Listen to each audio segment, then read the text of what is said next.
नमस्कार, आप live cities देख रहे हैं। मैं हूं आपके साथ मिस्टर टमी। देखिए, बिहार चुनाव के रिजल्ट के बाद आरजेडी की जो हालत हुई है उसे आप सब देख रहे हैं। लेकिन इस बीच रोहिणी आचार्य, लालू प्रसाद यादव की बेटी रोहिणी आचार्य एक अलग ही तेवर में नजर आ रही है। क्योंकि आपने देखा कल किस तरीके से रोहिणी आचार्य ने पार्टी को छोड़ा, परिवार को छोड़ा। उसके बाद कई बड़े खुलासे कर दिए रोहिणी आचार्य ने। इस बीच फिर से रोहिणी आचार्य एक बड़ा खुलासा की है अपने ट्वीट के माध्यम से, और ट्वीट करके लिखा है रोहिणी आचार्य ने कि कल मुझे गालियों के साथ बोला गया कि मैं गंदी हूं और मैंने अपने पिता को अपनी गंदी किडनी लगवा दी। करोड़ों रुपये लिए, टिकट लिया, तब लगवाई गंदी किडनी। सभी बेटी बहन जो शादीशुदा है उसको मैं बोलूंगी कि जब आपके मायके में कोई बेटा भाई हो तो भूल कर भी अपने भगवान रूपी पिता को नहीं बचाएं। अपने भाई उस घर के बेटे को ही बोले कि वो अपने या अपने किसी हरियाणवी दोस्त की किडनी लगवा दे। सभी बहन बेटियां अपना घर परिवार देखें, अपने माता पिता की परवाह किए बिना अपने बच्चे, अपना काम, अपना ससुराल देखें, सिर्फ अपने बारे में सोचें। मुझसे तो ये बड़ा गुनाह हो गया कि मैंने अपना परिवार, अपने तीनों बच्चों को नहीं देखा। किडनी देते वक्त ना अपने पति, ना अपने ससुराल, ना अपने किसी से अनुमति ली। अपने भगवान, अपने पिता को बचाने के लिए वो कर दिया जिसे आज गंदा बता दिया गया। आज आप सब मेरे जैसे गलती कभी ना करें और ना ही किसी घर में रोहिणी जैसी बेटी हो। देखिए, रोहिणी आचार्य ने इस ट्वीट को करने के बाद बिहार में एक बड़ा खलबली मचाने की कोशिश कर रहे हैं।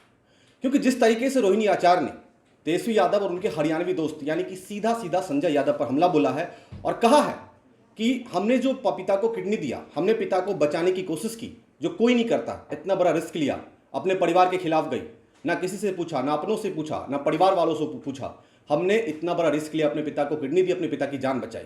लेकिन हम जैसी बेटी किसी के घर में पैदा ना हो, किसी के घर में ना हो। ये जो इमोशनल टच देने की कोशिश की है रोहिणी आचार्य ने।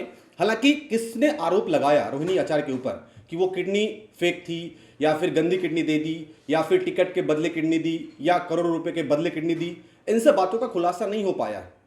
हालांकि रोहिणी आचार्य पे किसी ने बोला होगा या किसी ने ऐसा कहा होगा कि हाँ, ये किडनी ऐसी है, वैसी है, या करोड़ों रुपए लेने के बदले तूने किडनी लगवाई है, या फिर टिकट के बदले किडनी लगवाई है। ये खुलासा अब तक नहीं हो पाया कि आरोप किसने लगाया। लेकिन जिस तरीके से रोहिणी आचार्य ने अपने ट्वीट में जिक्र किया है तेजस्वी यादव और उनके हरियाणवी दोस्त यानी कि संजय यादव पर जिस तरीके से कटाक्ष किया है, ये बता रहा है कि कहीं ना कहीं जो आरोप है उसी तरफ से आया है।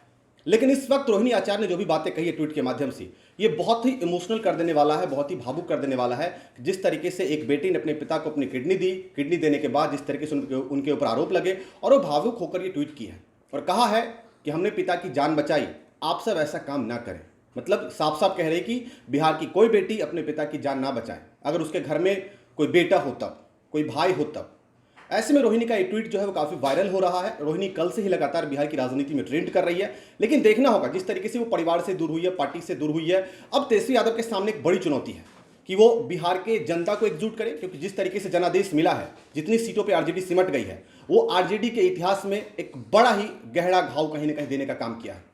दूसरी जिम्मेदारी तेजस्वी यादव की ये भी है, कह सकते हैं चुनौती है, कि तेजस्वी यादव अपने परिवार को कैसे संभालेंगे। क्योंकि जिस तरीके से परिवार टूट गया, पहले तेज प्रताप अलग हुए, आज उनकी बहन अलग हो गई, और बहन अलग होने के साथ साथ सीधा सीधा हमला बोला है तेजस्वी यादव पर, उनके दोस्त पर और उनके तमाम जो साथी हैं जो तेजस्वी यादव के इर्द गिर्द रहते हैं, उन पर हमला बोला है। लेकिन देखना होगा क्या कुछ होता है। तब तक देखते रहिए हमारी लाइव सिटीज को। आपने इस चैनल को सब्सक्राइब नहीं किया, सब्सक्राइब कर ले। फेसबुक जो लाइव, धन्यवाद।